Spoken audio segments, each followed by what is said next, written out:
See, if you're a Nigerian and because you're maybe lower middle class or upper middle class person, and you feel bad for the people around you, because you know the way Nigerian houses are built, and it's very funny. You can literally have your duplex mansion like here, right here, and then the compound directly next to you can be like a set of like face me I slap you kind of apartments, right? So like, even though you're living in your duplex and your house is gorgeous and beautiful and all of that, you have like your next door neighbors are, there. So it's kind of like there's usually this urge within you to try to bridge the gap, try to give back to society, try to do something for other people that are less privileged, right? I'm not going to tell you not to do it, right? It's your prerogative what to do with your money. But I am going to tell you to be very careful, very, very, very careful how you handle these people. See, I've had several experiences with people that are, at the dregs of society. I don't, for want of a better word to put it, people in that level of socio-economic class, right? And the run-ins, every single run-in I've had with them as a group has been negative. I'm sorry. I'm talking, it feels like there's a sort of vendetta. Like these people, they look at you, and just because they perceive that you're doing slightly better than them, they hate you. By the virtue of you appearing to be doing better than them, they hate you. I've witnessed multiple cases where, let's say, there's been an accident, and one of the cars, like one of the vehicles involved in the accident, is a very nice car, and maybe the other person involved in the accident is a biker. If you're not careful, right there and then they're going to burn that car, and they're going to burn the person driving that car. Either he was at fault or not. Either he was at fault or not. Something crazy is about to happen to that person if he doesn't run.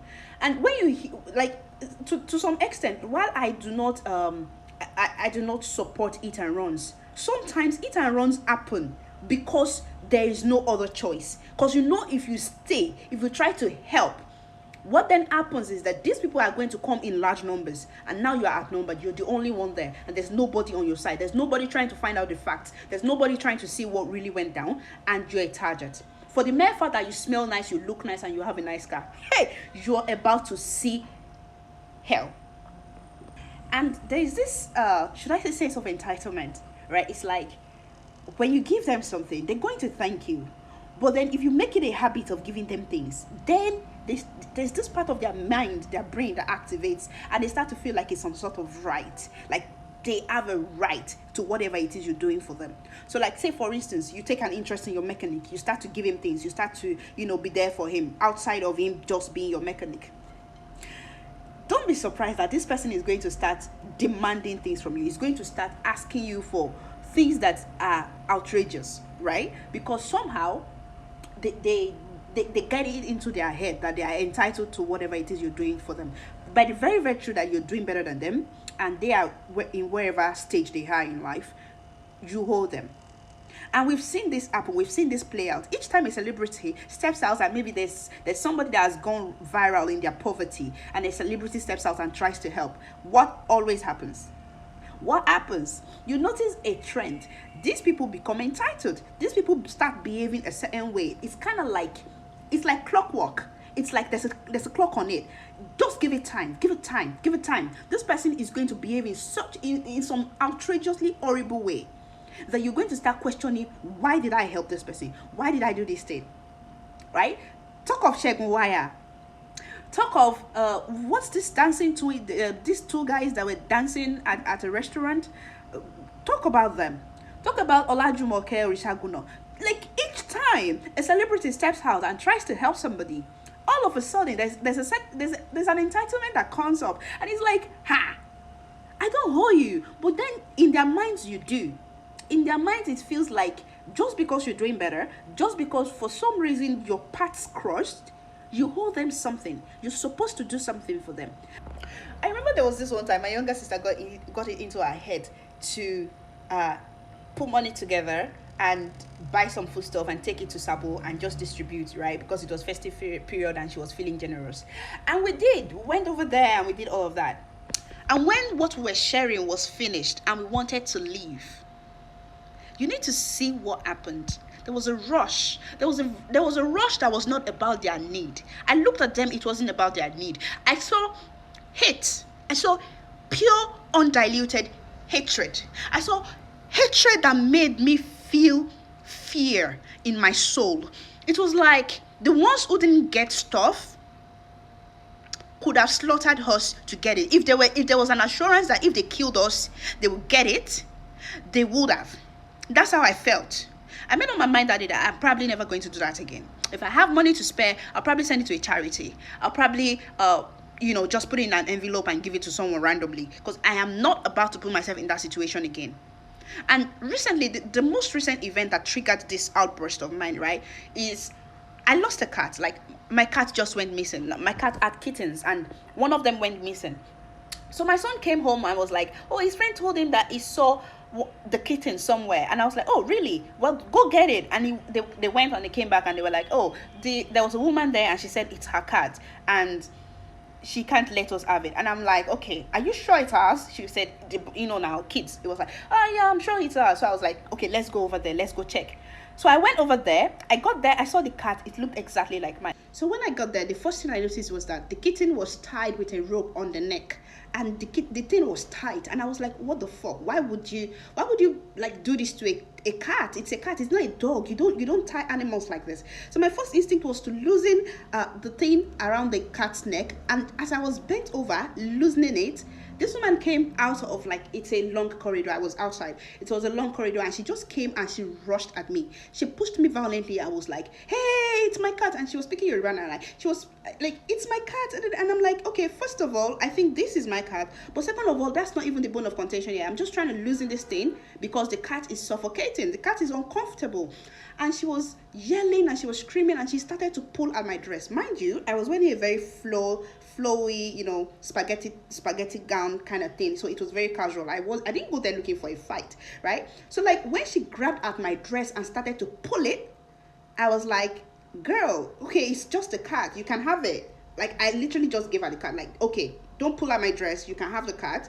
And like, just on instinct, I was like, okay, my son, because it was a litter of cats, I still had one at home. I was like, I told my son to go get the other kitten and bring it, because I wanted to do a size comparison, because sometimes cats look alike, right?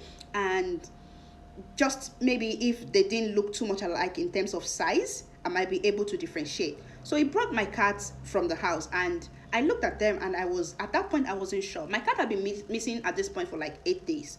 So there was a size difference, but it wasn't so significant that it couldn't have been caused by malnutrition. All the same, because of that size difference, I was like, you know what? I'm sorry. Maybe it's your cat after all. I don't want to argue about this. I don't want us to fight about this. I'm sorry. I'm just going to go.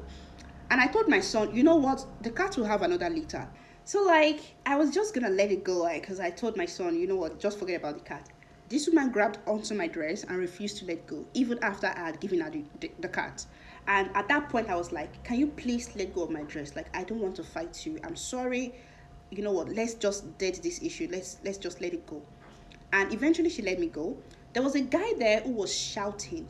And part of the things he was saying in Yoruba, he said it in Yoruba, I was like, but Jomo magistrate go, oh, le lombi leni. I think what it means is, even if you're a magistrate's child, I think they've seen my dad around, and they got it into their head that, if he looks like that, and I look like this, and I live the way I do, then I have to be somebody, and he has to be somebody. So he was referring to that, even if I'm the daughter of the governor, he's not going to let me go. And at that point, I knew I was in danger. And I just found a way to, be diplomatic about the whole thing and just maneuver and just leave the place. Why did these people show up at my house at 11:30 that night? Reinforcement. 5 men and 1 woman, the woman in question, showed up at my house at 11:30 p.m. at night. And there was banging. There was banging on my door. Like, I had a guest in the house, and she was like, Muji, who did you offend? Like, the house was in chaos. They came with reinforcements and weapons. They tried to break down my door because of a cat. Any idiot will tell you, anybody will tell you that this was never about the cat. It was never about the fact that I suggested that might have been my cat. I still believe that was my cat. But I don't think it was ever about that issue. I think it was always about just that hatred. Just that hatred that these people have for anyone that they perceive to be doing better than them. And the whole thing was so terrible that I had to like go around my house to make sure that, the doors were locked, that all my doors were locked. I stayed up most of that night. I couldn't sleep because I was scared. I was so scared. And then the next morning, because right there at the middle of the night, I called my siblings. I let them know what had happened, and they were like, okay, should they come up with police? And I'm like, I don't want you to come with police, because now if you come with police, it becomes a legal issue. And my son walks in this street, my son plays in the street, my son moves around on the street, and I don't want a situation where this becomes the reason they escalate things and maybe waylay him or things like that. Now I have to be extra cautious and all of that. So like, I don't want to like make it that much of a big issue.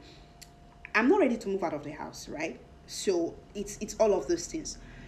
So my sister came up with the idea to call an Egmo Adugo, like some of big bros in the street that she knew had some influence. So she called the guy and brought the guy over. Why did we get there the next morning? And this woman was claiming that I beat her up. She claimed that I beat her up, that I tore her dress, that I stripped her naked, that I slapped her around. And I'm like, Jesus. Because like, it was so confusing. She looked so convincing. If I didn't witness what happened the previous day, I would believe her. Because like, she looked so convincing. She was making these claims without breaking a sweat. Like, I was so shocked at how easy it was for her to lie about this thing. I think I'm still traumatized by it, because imagine that this was a case of an accident and this woman was there and she was claiming that the driver was overspeeding, or that the driver had intentionally hit the person. So like, after that incident, right, because the Egmo Adugo that we brought now kind of like talked to them and, tried to navigate the issue and probably reduce the threat on me, on my person and my son. And why did these people at the end of everything demand money? Why did they demand money? In fact, some of the men involved, some of the men who showed up at my door that night later started claiming that they were drunk. Some of them said they were not there. And the only thing that made it possible for me to prove that they were there was because I made a video.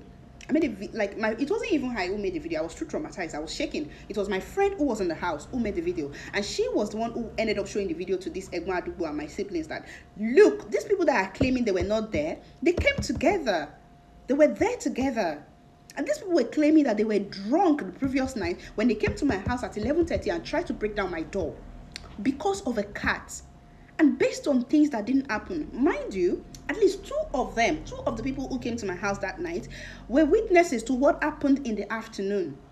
They were witnesses. They saw everything. So for them to show up at my door that night, like in cahoots together,